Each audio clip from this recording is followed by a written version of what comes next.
Hello friends, rely classes में आपका स्वागत है। इस वीडियो में हम रेलवे ग्रुप डी में पूछे गए प्रश्नों का अध्ययन करेंगे। तो जो लोग नए हैं वे चैनल को ज़रूर सब्सक्राइब कर ले। तो चलिए आगे बढ़ते हैं। पहला क्वेश्चन है हमारा, कार्य शून्य होने की स्थिति में विस्थापन और लगाए जाने वाले बल के बीच का कोण होता है। कार्य शून्य होने की स्थिति में विस्थापन और लगाए जाने वाले बल के बीच का कोण कितना होता है? ऑप्शन नंबर ए में है 45 डिग्री, बी में है 0 डिग्री, सी में है 90 डिग्री और डी में है 120 डिग्री। तो इसका आंसर हमारा हो जाएगा ऑप्शन नंबर सी 90 डिग्री, क्योंकि W बराबर यानी कार्य बराबर हमारा फॉर्मूला होता है F into S cos theta, F into S cos theta. तो अगर थीटा का वैल्यू अगर देखा जाए तो थीटा का वैल्यू जब हम 90 डिग्री रखेंगे तो कॉस 90 डिग्री का मान 0 होता है। कॉस 90 डिग्री का मान 0 होता है और 0 से किसी भी संख्या में गुना हो तो आपका पूरा का वैल्यू 0 होगा। मतलब कार्य शून्य होने की स्थिति में विस्थापन और लगाए जाने वाले बल के बीच का कोण 90 डिग्री होगा। वहीं अगर थीटा का वैल्यू हम 0 डिग्री रखेंगे तो कॉस 0 डिग्री का वैल्यू हमारा 1 होता है और उस स्थिति में कार्य महत्तम होता है। अर्थात कार्य महत्तम होने के लिए थीटा का मान 0 होना चाहिए और कार्य शून्य होने के लिए थीटा का मान 90 होना चाहिए। अगले प्रश्न की ओर चलते हैं। अगला हमारा प्रश्न है, निम्नलिखित में से किस राजा ने कोणार्क के सूर्य मंदिर का निर्माण करवाया था? किस राजा ने कोणार्क के सूर्य मंदिर का निर्माण करवाया था? पहला ऑप्शन है आपका महामेघवाहन, बी में है नरसिंह देव प्रथम, सी में है वक्रदेव और डी में है कुदेबश्री। तो इसका सही आंसर हो जाएगा हमारा ऑप्शन नंबर बी, क्योंकि नरसिंह देव प्रथम ने ही कोणार्क के सूर्य मंदिर का निर्माण करवाया था जो उड़ीसा में है। तो चलिए कुछ महत्वपूर्ण स्थल और उनके निर्माणकर्ता की जानकारी लेते हैं। जैसे अजंता की गुफा, ये गुप्त शासकों के द्वारा बनाया गया था जो महाराष्ट्र के औरंगाबाद में है। एलोरा की गुफा, ये बौद्धों के द्वारा बनवाया गया था, यह भी महाराष्ट्र के औरंगाबाद शहर में स्थित है। कांचीपुरम का मंदिर जो पल्लव राजाओं के द्वारा बनाया गया था। खजुराहो का मंदिर, ये काफ़ी बार क्वेश्चन पूछा गया है कि खजुराहो के मंदिर का निर्माण किसने करवाया था? तो आपका आंसर हो जाएगा चंदेल राजाओं ने। खजुराहो मंदिर का निर्माण चंदेल राजाओं ने कराया था। कुतुब मीनार का निर्माण कुतुबुद्दीन ऐबक ने कराया था। 2.5 दिन का झोपड़ा, 2.5 दिन का झोपड़ा का निर्माण भी कुतुबुद्दीन ऐबक ने करवाया था। कोणार्क मंदिर जो भी प्रश्न में दिया हुआ था, जिसका निर्माण नरसिंह प्रथम ने करवाया था। हौज खास, जिसका निर्माण अलाउद्दीन खिलजी ने करवाया था। विजय स्तंभ, इसका निर्माण महाराणा कुंभा ने कराया था। आगरा फोर्ट और फतेहपुर सिकरी, इन दोनों का निर्माण अकबर ने कराया था। चार मीनार को कुली कुतुब शाह ने बनवाया था। निशांत बाग, इसे आसिफ अली ने बनवाया था। और दीवाने खास, ताजमहल, जामा मस्जिद, मोती मस्जिद, लाल किला, इन सभी को शाहजहां ने बनवाया था। मोती मस्जिद के बारे में इसमें इम्पोर्टेंट है, मोती मस्जिद के बारे में पूछा जाता है कि निर्माण इसका किसने कराया था, तो आपका शाहजहां ने। और फिर विलियम फोर्ट लॉर्ड क्लाइव ने और हवा महल का निर्माण महाराणा प्रताप सिंह ने करवाया था। तो चलिए अगले प्रश्न की ओर चलते हैं। अगला प्रश्न है हमारा, ताला दरवाजे से संबंधित है, उसी प्रकार पासवर्ड किससे संबंधित है? ताला दरवाजे से संबंधित है, उसी तरह से पासवर्ड किससे संबंधित है? ऑप्शन नंबर ए में है गेट से, बी में है वाइल्ड कार्ड लेटर्स से, सी में है वेरीफाई से और डी में है कंप्यूटर से।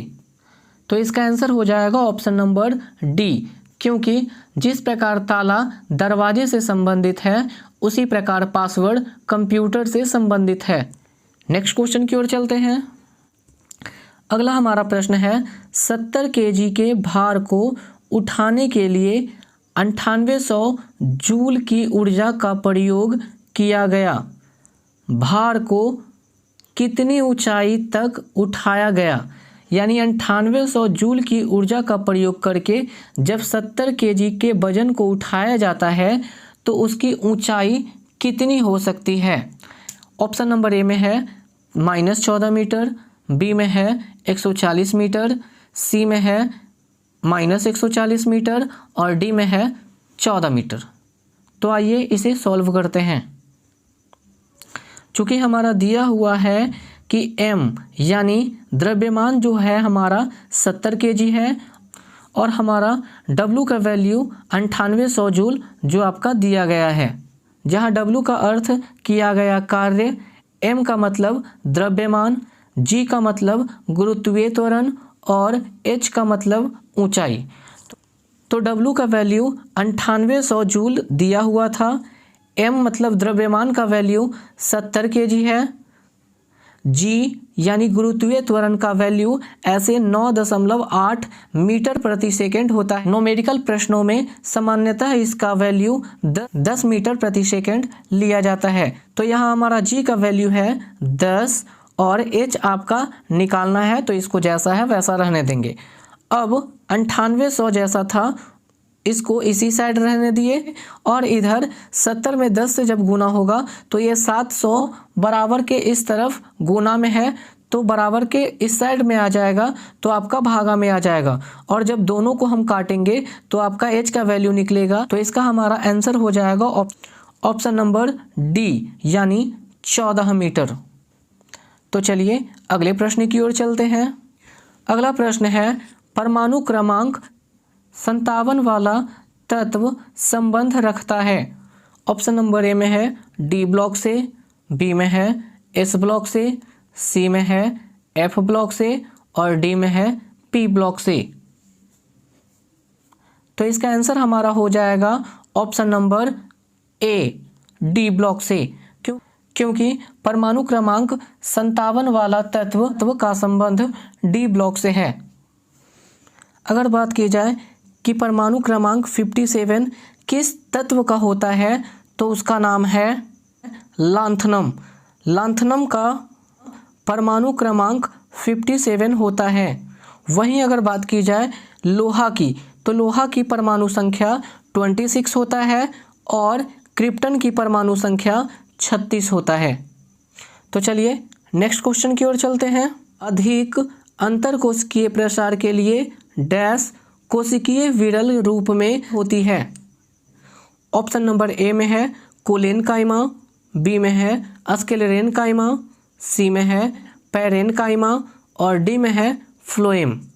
तो इसका आंसर हो जाएगा ऑप्शन नंबर सी पैरेनकाइमा, क्योंकि अधिक अंतरकोशिकीय प्रसार के लिए पैरेनकाइमा कोशिकाएं विरल रूप में संचरित होती है और पैरेनकाइमा अत्यंत सरल प्रकार का अस्थायी ऊतक है। अगले प्रश्न की ओर चलते हैं। अगला प्रश्न है हमारा तत्व डैश का परमाणु सबसे बड़ा और डैश का सबसे छोटा होता है। मतलब किस तत्व का परमाणु सबसे बड़ा और किस तत्व का परमाणु सबसे छोटा होता है। ऑप्शन नंबर ए में है ओ और एफ, बी में है लिथियम और ऑक्सीजन, सी में है लिथियम और हाइड्रोजन, डी में है फ्रांसियम और हीलियम। तो इसका आंसर हमारा हो जाएगा ऑप्शन नंबर डी, क्योंकि फ्रांसियम का परमाणु सबसे बड़ा होता है जबकि हीलियम का परमाणु सबसे छोटा होता है। वहीं अगर बात किया जाए सबसे भारी धातु की तो सबसे भारी धातु ऑस्मियम को माना जाता है जिसका संकेत OS होता है, जबकि सबसे हल्का धात्विक तत्व लिथियम को माना जाता है। नेक्स्ट क्वेश्चन की ओर चलते हैं। अगला हमारा प्रश्न है Bangalore metro rail corporation limited यानी BMRCL ने कनप्पा अग्रहारा में एक स्टेशन के निर्माण के लिए किस कंपनी के साथ एक समझौता ज्ञापन पर हस्ताक्षर किए हैं। ऑप्शन नंबर ए में है गूगल, बी में है याहू, सी में है विप्रो और डी में है इन्फोसिस। तो इसका आंसर हो जाएगा option number D, Infosys. Next question की ओर चलते हैं। अगला हमारा प्रश्न है 120 केजी द्रव्यमान की बंदूक से एक 0.04 केजी द्रव्यमान की गोली दागी जाती है। यदि गोली की बंदूक के मुख से निकलने की गति 90 मीटर प्रति सेकंड है तो बंदूक की प्रतिघाती गति कितनी होगी? तो आइए इसे सोल्व करते हैं। तो चूंकि हम जानते हैं कि बंदूक से गोली का चलना संवेग संरक्षण के सिद्धांत पर आधारित है। अगर यहाँ बंदूक के द्रव्यमान को m माना जाए, गोली का द्रव्यमान छोटकी m माना जाए, बंदूक का वेग u और गोली का वेग v माना जाए, तो हमारा फॉर्मूला हो जाएगा mu प्लस mv बराबर 0, जिससे हमारा u का वैल्यू निकल जाएगा mv बट्टा m।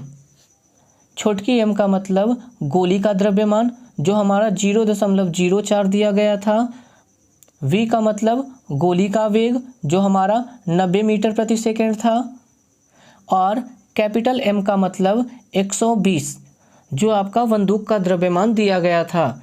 अगर इसको काट छाँट करेंगे तो हमारा आंसर हो जाएगा 3 × 10⁻2 मीटर प्रति सेकंड। 3 × 10⁻2 मीटर प्रति सेकंड। अगला हमारा प्रश्न है किसी माध्यम में एक कण 2.5 सेकंड में 40 कंपन पूर्ण करता है तो तरंग की आवृत्ति क्या होगी? किसी माध्यम में एक कण 2.5 सेकंड में 40 कंपन पूर्ण करता है तो तरंग की आवृत्ति क्या होगी? तो चूंकि हमारा फॉर्मूला होता है आवृत्ति बराबर दोलनों की संख्या बट्टा कुल लगा समय। तो यहाँ दोलनों की संख्या दिया गया है 40 और कुल समय दिया गया है 2.5।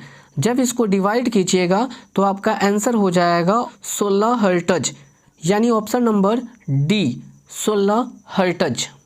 अगले प्रश्न की ओर चलते हैं। 25 ग्राम में सल्फ्यूरिक अम्ल के कितने मोल होते हैं? 25 ग्राम में सल्फ्यूरिक अम्ल के कितने मोल होते हैं? तो चूंकि मोलों की संख्या बराबर हमारा फॉर्मूला होता है दिया गया द्रव्यमान बट्टा अनुद्रव्यमान। मोलों की संख्या का फॉर्मूला होता है दिया गया द्रव्यमान बट्टा अनुद्रव्यमान। तो हमारा दिया गया जो द्रव्यमान है वो 25 ग्राम दिया हुआ था और अनुद्रव्यमान हमको निकालना पड़ेगा सल्फ्यूरिक अम्ल का। तो सबसे पहले सल्फ्यूरिक अम्ल का अनुद्रव्यमान निकालेंगे। सल्फ्यूरिक अम्ल का सूत्र होता है H2SO4। सल्फ्यूरिक अम्ल का सूत्र होता है H2SO4।